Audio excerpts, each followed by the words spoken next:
I'm pumping this cannon. Oh, and my name's Neil. I'm pumping this tennis ball cannon. It has a tennis ball inside. I'm pumping it up to 60 or 70 psi.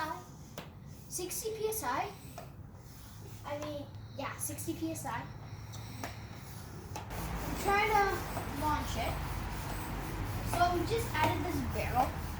The barrel wasn't here, so we just popped the tennis ball here.